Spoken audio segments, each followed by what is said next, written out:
Ahmedabad traffic પોલીસે 21 જૂનથી 10 દિવસ સુધી રોંગ સાઇડ વાહન ચલાવતા વાહન ચાલકો સામે સીધી કાર્યવાહી કરવા માટે ડ્રાઇવ શરૂ કરી છે.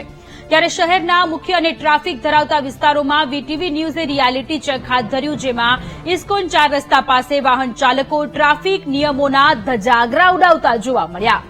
સિગ્નલ ખુલતા જ બેફામ વાહનો હંકારવું, જીવના જોખમે રોડ ક્રોસ સહિત રોંગ સાઇડમાં લોકો વાહન ચલાવતા કેમેરામાં કેદ થયા. રોંગ સાઇડમાં જીવના જોખમે વાહનો ચલાવતા લોકોને જ્યારે આ અંગે પૂછવામાં આવ્યું ત્યારે તેમના જવાબ પણ ચોંકાવનારા હતા. કેટલાક લોકો ઉતાવળનું બહાનું બનાવી કેમેરાથી બચતા દેખાયા, તો કેટલાક વાહન ચાલકો ક્ષુલ્લક બહાના બનાવતા પણ જોવા મળ્યા. ત્યારે સૌથી મોટો સવાલ એ છે કે જો વાહન ચાલકો જ જાગૃત નહીં થાય તો ટ્રાફિક પોલીસની ડ્રાઇવ કેટલી અસરદાર રહેશે.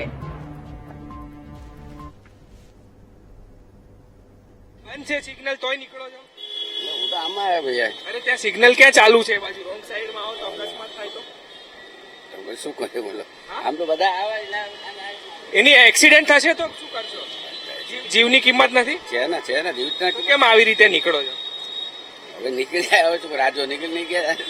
બધા નીકળે છે પણ અકસ્માત થાય તો એ લોકો જવાબદાર રહેશે? જવાબદાર તો આપણા ગુના કર્યા હતા, આપણામાં જવાબદારી છે. તો કેમ આવું? ઘરે છે કોઈ? છે, બધા જ છે. તો કેમ આવી રીતે આપણે નીકળીએ? પણ હું આમ નથી આ ભાઈ, આમ આવ્યો. રોંગ સાઈડ છે ને પણ એટલે ત્યાંથી આવો તો કઈ રીતે આવવાનો મારે? સિગ્નલ ફરીને આવવાનું ને, રાઉન્ડ યુટર્ન મારીને આવ્યું ને આગળ અહીંયા જ છે. હા, એ તો ખબર છે. અહીંયા મારે સર્વિસ અહીંયા જ છે. તો અહીંયા હોય તો એવું થોડી કરવાનું કઈ. આ બધા આવે છે એટલે બધા આવે એટલે આપણે એવું જ કરવાનું. આમથી આવીએ બધા કરે એટલે આપણે આપણે નહીં કરવાના, આપણે સમજ નહીં કરવાનું. હવે ધ્યાન રાખશો? હા ચોક્કસ 100%. સિગ્નલ ચાલુ છે? સિગ્નલ બંધ છે પણ આ છે ને વન વે થી વન વે રસ્તો છે, એટલે ત્યાંથી આપણે જઈએ ને ત્યાંથી આવે ને તો અહીંથી જવાય કે આમ યુટર્ન મારી જવાય? ના, યુટર્ન મારીને જ આમથી તમે રોંગ સાઈડમાં આ રિક્ષા છે. જો આ રિક્ષા બધા જાય પણ આપણે એવું કરવાનું? એટલે આપણે એવું કરાય નહીં, પણ જનરલી છે ને આ રસ્તો એવી રીતે ચાલુ જ હોય છે. એવી રીતે ચાલુ છે પણ અકસ્માત થશે તો? એટલે અકસ્માત થશે, પણ વાત એવી છે કે બધા જ જતા હોય છે. બધા જાય એવું કરવાનું આપણે? એવું હા, એટલે એવું ના હોય, પણ વાત એવી છે કે જીવ કેટલો વાલો? જીવ તો બધાને વાલો જ હોય છે. કેમ આવું કરવાનું? પણ એવું કરવાનું નથી. જો પણ છે ને આ વન વે રસ્તો છે અને આ ઓલમોસ્ટ ખુલ્લો જ હોય છે. રેગ્યુલર લોકો આ રસ્તાનો ઉપયોગ કરતા જ હોય. સિગ્નલ ખુલી જાય ને એક્સિડન્ટ થાય તો? સિગ્નલ ના ખુલે એટલે સિગ્નલનું પૂરેપૂરું ધ્યાન આપીને પછી જ રોડ પર. પણ આ રોંગ સાઈડ તો કહેવાય કે નહીં? રોંગ સાઈડ એટલે રોંગ સાઈડ કહેવાતું પણ હશે, પણ મને બહુ કઈ ખબર નથી. પણ દરેક વખતે લોકો ઉપયોગ કરતા જ હોય છે આવી રીતે રસ્તાનો. જો આ રિક્ષા જાય કરશો એવું? એટલે હવે નહીં કરીએ, પણ વાત એવી છે કે જીવ તો બધાને વાલો જ હોય છે. પણ છે ને પેલા સિગ્નલ ઉપર ધ્યાન આપીને પછી રીતે જ અકસ્માતો થાય છે. હા જી, બિલકુલ સાચી વાત છે અને આવું કરવું પણ ના જોઈએ. પણ વાત એવી છે કે છે ને જયારે સિગ્નલ બંધ હોય છે ત્યારે લોકો આમથી આમ ફરીને જતા હોય છે.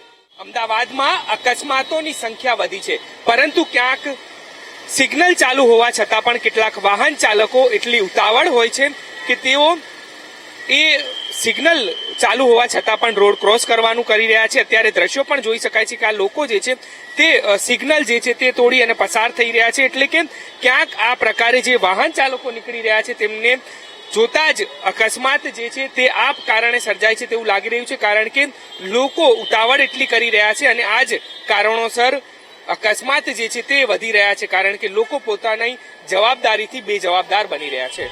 કેમેરામેન પ્રવીણ વાઘેલા સાથે દીપક સોલંકી, વીટીવી ન્યૂઝ, અમદાવાદ.